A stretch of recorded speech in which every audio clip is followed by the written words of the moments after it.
1월 8일 시장이 마감되었습니다. 한 주간 고생 많으셨습니다. 이번에는 현대차와 애플의 전기차 협업에 대한 이야기들과 우량주 급등 양상에 따른 매매 리스크 그리고 공략 기회에 대해서 이야기를 해보려고 합니다.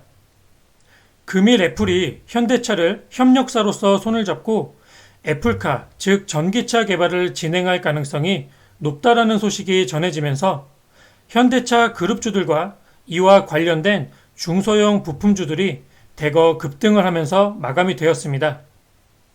현대차의 전기차 개발 능력과 대량 양산 기술이 높이 평가되어 반영된 부분이라고 생각이 되는데, 실제로 현대차는 글로벌 전기차 시장에서 판매 4위를 기록할 만큼 탑클래스 제조사 사이에서도 그 경쟁력을 입증하고 있습니다. 작년에 이어 올해에도 전기차와 자율주행 관련해서 중장기적인 관점에서 우상향이 가능한 테마주들이 지속적으로 상승 추세를 만들어갈 것으로 예상이 됩니다. 단기 며칠 급등하는 흐름이 아니라는 점을 꼭 기억할 필요가 있겠고, 중장기 포지션이기 때문에 긴 시간 동안 상승과 하락이 반복하는 파동이 이어질 것이라고 생각을 하는 게 좋습니다. 하지만 이와 같이 크게 흔드는 파동이 나오게 되더라도 저점과 고점은 지속적으로 높일 가능성이 크기 때문에 긴 시간을 감내할 수 있을 정도의 비중으로 공략을 하고 매수가를 최대한 낮춰야만 긴 흐름의 파동을 모두 견딜 수가 있을 겁니다. 먼저 뉴스를 간단히 살펴보도록 하겠습니다. 오늘 나온 뉴스들의 제목들을 살펴보면 이와 같이 협의 중이지만 확정이 된 것처럼, 아니면 당장의 전기차를 만들 것처럼 자극적인 제목들이 많았습니다.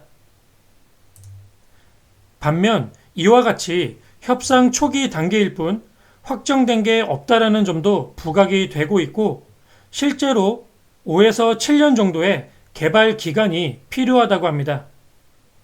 이러한 점을 간과하고 현재 시장에서는 자극적인 이슈에 따라 고점 추격 매수를 하는 물량들이 굉장히 많은 상태입니다. 제가 서두에 말씀드린 현대차 그룹주들은 대부분 코스피 우량주들입니다. 특히나 현대모비스의 경우 시총이 거의 30조에 육박하는 무거운 종목이기 때문에 단기 급등이 나오는 흐름 자체가 부담스러울 수밖에 없다고 보는데, 현재 시장에는 공매도가 없기 때문에 어디까지 단기 상승을 만들어낼지는 알 수가 없습니다만, 당일 하루 만에 상한가까지 파동을 만든 것은 역시나 부담스러울 수밖에 없는 부분이라고 생각이 됩니다.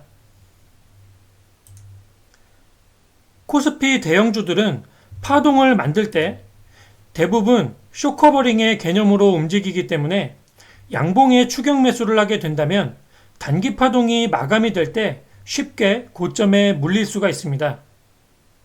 숏 커버링의 개념을 잘 모르신다면 매집과 반대 개념이라고 생각을 하시면 조금 쉽게 접근할 수가 있는데, 주가가 상승을 하면 하락이 나오는 게 당연지사입니다.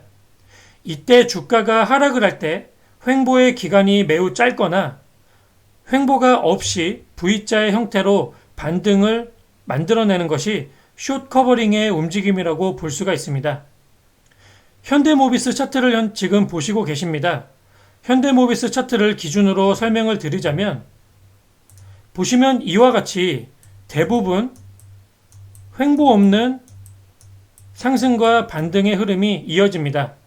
즉, 횡보 기간이 매우 짧거나 횡보 기간이 없이 이와 같이 V와 A를 반복하는 흐름을 계속적으로 만들어내는 이러한 파동 자체를 숏커버링으로 생각하시면 조금 더 이해가 쉬울 것 같고, 코스닥 중소형 종목들을 한번 비교해서 살펴보면, 지금 보시면 IA는 코스닥의 소형주에 속합니다. 자, 이와 같은 종목을 보시면 상승한 이후에 급락을 통해서 저평가 구간으로 주가를 끌어내린 다음에, 이와 같이 끌어내린 다음에 횡보하는 기간을 통해서 파동을 만들고 나중에 급등을 시키는 이와 같은 횡보 기간에서 매집을 하는 흐름으로 움직임을 만든다라고 볼 수가 있습니다. 자, 이와 같은 횡보의 흐름이 만들어지는 종목들은 매집을 한다라고 생각을 하시면 되기 때문에 제가 보여드린 현대모비스의 이와 같은 V자의 흐름, 큰 흐름에서는 횡보의 흐름처럼 보이지만 사실 우량주들은 이와 같이 오르고 내리는 단기 V자와 A자의 흐름으로 쇼커버링의 흐름이 계속적으로 이어진다라고 볼 수가 있겠고, 매집과의 흐름 차이를 쉽게 구별을 할 수가 있습니다. 자, 이와 같은 부분에서 현대차 그룹주들이 호재를 동반하고 있고 중장기적 관점에서 우상향을 만들 것으로 보이지만, 오늘같이 당일 하루 만에 이와 같이 오버슈팅이 나오게 된다면 꼭 이러한 위에서 추격 매수할 필요가 없다라는 부분입니다. 차트를 보셨듯이 상승한 이후에는 반드시 이와 같이 V자 모양의 하락 구간이 발생이 반드시 될 것이기 때문에 시간을 두고 기다리시면 더 좋은 타점에서의 공략이 반드시 가능하게 될 것이라는 점입니다. 물론 이러한 상승 초기에 미리 공략을 해서 시간 투자를 하신 분들 같은 경우는 당연히 이러한 상승 추세에 분할 익절을 하든 아니면 시간 투자를 좀 더 길게 하든 홀딩을 할 수 있는 부분도 분명히 작용이 되지만, 대부분 금일 이러한 밑에서 공략하신 분들보다는 뉴스가 노출된 이후에 고점 파동이 이 위에서 이렇게 나와주고 있을 때 상한가를 따라잡았거나 상한가가 풀리고 주가가 밑으로 내려왔을 때 대부분 고점 추격 매수를 했을 겁니다.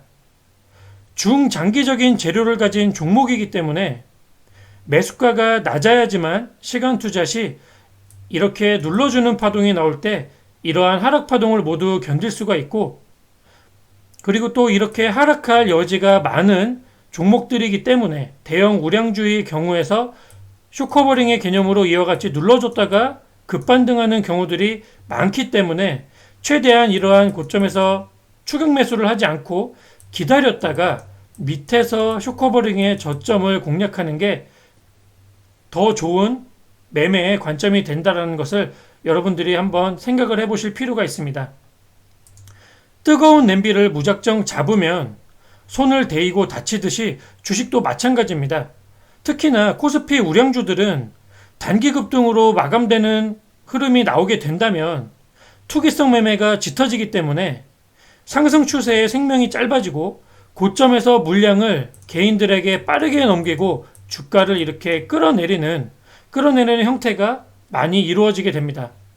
너무 뜨겁게 달아오는 냄비를 준비 없이 막 잡지 마시고, 말씀드렸듯이 전기차와 자율주행 관련된 테마주들은 좋은 재료를 가지고 긴 시간 상승 추세를 만들어 나갈 종목들이기 때문에 조금 기다리신다면 지금보다 훨씬 더 좋은 매수의 타점의 기회를 잡을 수 있을 것이라고 생각이 됩니다. 자, 어쨌든 분명히 좋은 재료를 품은 테마군이라고 생각을 할 수가 있습니다. 관련주들 저점의 공략 기회를 잡으신 분들은 축하를 드리고, 신규 공략을 준비하시는 분들께서는 지속적으로 관찰과 기다림을 통해서 이렇게 밑으로 다시 크게 눌러줄 때를 기다리셔서 저점의 매수 기회를 꼭 잡아보시길 바라겠습니다. 앞으로 지속적으로 우리가 살펴봐야 될 테마군으로 전기차와 자율주행 섹터를 한번 관찰을 해보시고 공략도 기다리셨다가 저점에서 매매를 해보시길 바라겠습니다. 자, 이것으로 영상을 마치겠습니다. 감사합니다.